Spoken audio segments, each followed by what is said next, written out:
లేదు అంటున్నారు కేటీఆర్.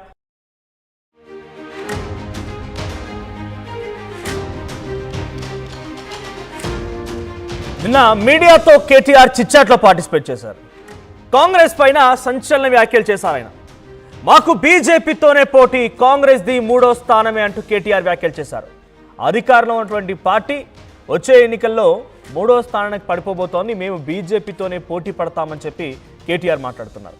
వచ్చే ఎన్నికల్లో ఏ పార్టీతో కూడా పొత్తు పెట్టుకోం, మేమే అధికారంలోకి వస్తాం, ఒంటరి పోరాటమే మాకు కలిసి వచ్చింది, గత ఎన్నికల్లో ఓటమికి కారణాలను విశ్లేషించుకొని ఆత్మ పరిశీలన చేసుకున్నాం, లోపాలు సరిచేసుకుంటాం, మోదీ 12 ఏళ్ల పాలనలో దేశానికి ఒరిగిందేమీ లేదు అంటున్నారు కేటీఆర్. హైడ్రా ఒక బ్లాక్మెయిల్ సంస్థగా మారింది అన్నారు.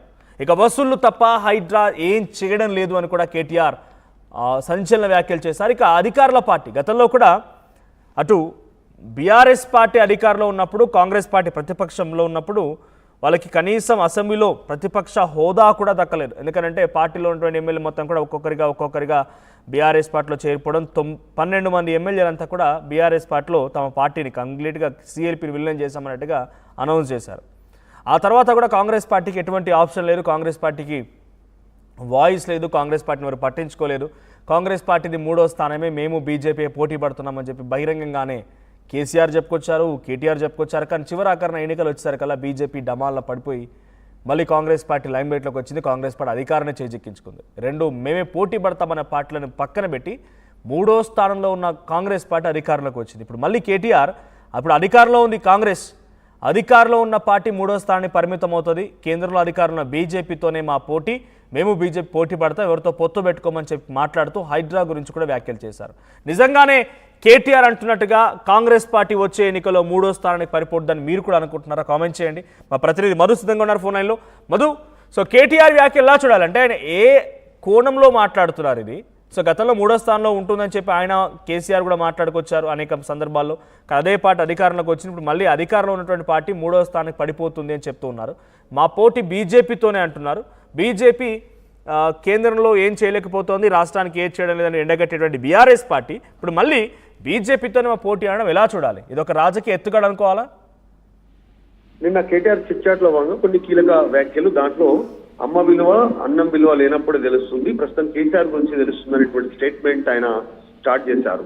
రాష్ట్రంలో పాలన కరెక్ట్ లేదు, ప్రస్తుతం చాలా దారుణమైనటువంటి సిచ్యువేషన్ లో ఉంది, వెనక్కి వెళ్ళిపోయింది. కాంగ్రెస్ అధికారంలోకి వచ్చిన తర్వాత జరుగుతున్నటువంటి పరిణామాలతో ప్రజలు ఇబ్బంది పడతా ఉన్నారు. రోజుకొక అబద్ధంతో గోబెల్స్ రేవంత్ ఇద్దరు అన్నదమ్ముల్లా, ఇద్దరు బ్రదర్సా ఆ రకంగా ప్రచారం జరుగుతూ ఉంది. ఎందుకంటే అన్ని అబద్ధాలు చెప్తా ఉన్నారు. 100 రోజుల్లో చెప్తా ఉన్న హామీలు ఒక్కటి చేయకపోగా 2.5 సంవత్సరాలైనా ఇంకా బీఆర్ఎస్ నే ఎత్తిపొడుస్తా ఉన్నారు, బీఆర్ఎస్ పైనే ఆయన ఆరోపణలు చేస్తా ఉన్నారు. మరి అట్లా అంటే దేశాన్ని కాంగ్రెస్ పరిపాలించింది 50 సంవత్సరాలకు పైగా, ఇంకా కాంగ్రెస్ నే తిట్టుకుంటూ పోవాలా? మేము 10 ఏళ్ళు అధికారంలో ఉన్నాం, బాగా చేయలేదనేటువంటి ఒక ఆలోచనతో వీళ్ళు చెప్పిన దొంగ హామీలను నమ్మి ప్రజలు కాంగ్రెస్ కి అధికారం అప్పచెప్పి ఇప్పుడు బాధపడతా ఉన్నారు. కాంగ్రెస్ ఏం చేయట్లేదు, బీఆర్ఎస్ బాగుంది అనేటువంటి ఆలోచనలో ఉన్నారు. ఇంకా మమ్మల్ని తిడుతూ టైంపాస్ చేస్తా ఉన్నారు రేవంత్ రెడ్డి అనేటువంటి స్టేట్మెంట్ చేస్తూనే నరాంతక ముఠ హిట్లర్ ని ఆదర్శంగా తీసుకున్నారంటేనే అర్థం చేసుకోవచ్చు ఆయన పాలన ఎట్లా ఉంది అనేటువంటి స్టేట్మెంట్ చేస్తూ ఇరాన్, ఇరాక్ శిథిలాల లాగా తెలంగాణ ఉంది అంటూ ఒక కాంక్లేవ్ లో మాట్లాడుతున్నారంటే పక్క దేశంలో మొత్తం యుద్ధంతో బాంబులు పడుతూ చనిపోతూ శిథిలాలుగా మారుతుంటే దాన్ని తెలంగాణతో కంపేర్ చేస్తున్నాడంటే ఎట్లాంటి మెంటాలిటీ అనేటువంటి స్టేట్మెంట్ చేశారు. ఖచ్చితంగా ఆయన కాంగ్రెస్ ని శిథిలాల కింద బొందబెట్టి పార్టీ లేకుండా ఒక 15 సంవత్సరాల తర్వాత కూడా మన కాంగ్రెస్ అంటే భయపడేలాగా, ఉలిక్కిపడేలాగా ప్రజలు చేసి పోతాడు, పార్టీ వదిలేనటువంటి స్టేట్మెంట్ చేశారు. ఇంకొక కీలక స్టేట్మెంట్ ఫ్యూచర్ సిటీకి సంబంధించినటువంటి విషయంలో కూడా మాట్లాడారు. ఫ్యూచర్ సిటీకి సంబంధించి రేవంత్ రెడ్డి ఇల్లు కట్టుకుంటాడు ఫ్యూచర్ సిటీలో, మరి ఆయన కట్టుకోగలుగుతాడా, పోయి అక్కడే ఉండగలుగుతాడా అనేటువంటి స్టేట్మెంట్ చేశారు.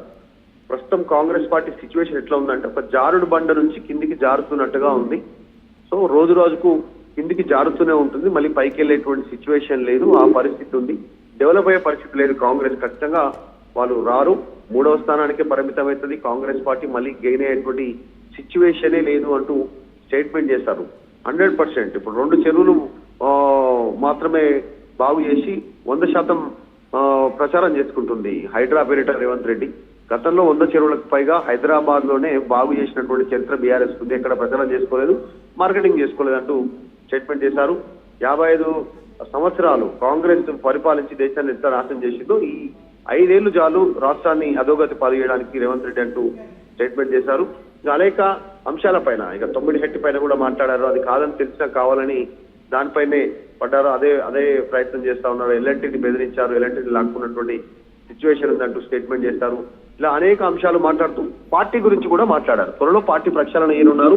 ముఖ్యంగా మనోజ్ నెక్స్ట్ వీక్ లో కేటీఆర్ కార్యకర్తలకు, నాయకులు, జిల్లా నాయకులకు అందరికి అందుబాటులో ఉండడానికి వారంలో 5 రోజులు పూర్తి స్థాయిలో బీఆర్ఎస్ భవన్ లో అందుబాటులో ఉండనున్నారు. ఆయన మధ్యాహ్నం ఉదయం నుంచి మధ్యాహ్నం 3 గంటలు 4 గంటల వరకు డైలీ వైజ్ గా అంటే మనం ఫెయిల్యూర్స్ ని మేము ఆల్రెడీ రెక్టిఫై చేసుకునేందుకు ప్రయత్నం చేస్తున్నాం, గమనించాం, వాటిని ఆత్మ పరిశీలన చేసుకున్నాం అని చెప్తున్నారు. అంటే మేము ఫెయిల్ అయ్యామని ఒప్పుకున్నారనుకోవాలా ఆయన?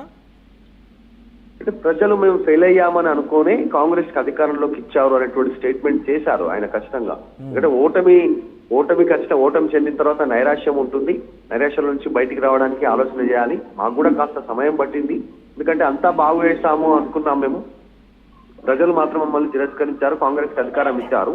దాంట్లో తప్పేం లేదు. ఒక్కొక్కసారి అనేక పార్టీలకు ఓటమి జరుగుతుంటుంది, ఓటమి వస్తూ ఉంటుంది. మాకు కూడా ఓటమి వచ్చింది, మేము దాన్ని రిసీవ్ చేసుకున్నాం. మేము బాగా చేయలేదని అనుకునే ప్రజలు కాంగ్రెస్ నమ్మి ఓటు వేశారు, కాంగ్రెస్ కి అధికారం ఇచ్చారు. కానీ కాంగ్రెస్ కి అధికారం ఇచ్చిన తర్వాత ప్రజలకు అర్థమవుతా ఉంది కాంగ్రెస్ కరెక్ట్ గా చేయట్లేదు, రేవంత్ రెడ్డి ఇంకా మాటలే చెప్తా ఉన్నాడు అనేటువంటి అర్థమవుతుంది అనేటువంటిది స్టేట్మెంట్ చేశారు. సో అలా అనేక అంశాలపైన మాట్లాడారు. రేవంత్ రెడ్డి కట్టుకున్నటువంటి 200 కోట్లతో ఎంసీహెచ్ఆర్డీలో ఆయన భవనం నిర్మించుకున్నారు అనేటువంటి స్టేట్మెంట్ చేశారు. ఇంకా వచ్చేటువంటి ఎన్నికల్లో బీఆర్ఎస్ ఒంటరిగానే పోటీ చేస్తుంది, ఎవరితో పొత్తుండదు, అధికారంలోకి వస్తాము, కాంగ్రెస్ 3వ స్థానంలోకి వెళ్ళిపోతుంది, కాంగ్రెస్ పార్టీ అంటేనే ఒక కంపు పార్టీ అనేటువంటి స్టేట్మెంట్ చేశారు. Thank you Madhu. సో మొత్తంగా కేటీఆర్ చిట్చాట్లో సంచలన వ్యాఖ్యలు చేశారు. ఆయన మేము ఆత్మ పరిశీలన చేసుకున్నాం ఓటమికి, దాని తర్వాత మేము డెఫినెట్గా మళ్ళీ ముందుకు వస్తూ ఉన్నాం, అన్ని రకాలుగా మేము రెక్టిఫై చేసుకుంటూనే ఉన్నాం. మా పోటీ బీజేపీతో కానీ కాంగ్రెస్తో కాదు, కాంగ్రెస్ పార్టీ 3వ స్థానానికి పరిమితం అవుతుంది వచ్చే ఎన్నికలు అంటూ కేటీఆర్ మాట్లాడుకొచ్చారు. నిజంగానే కాంగ్రెస్ పార్టీ 3వ స్థానానికి పరిమితం అవుతుందా?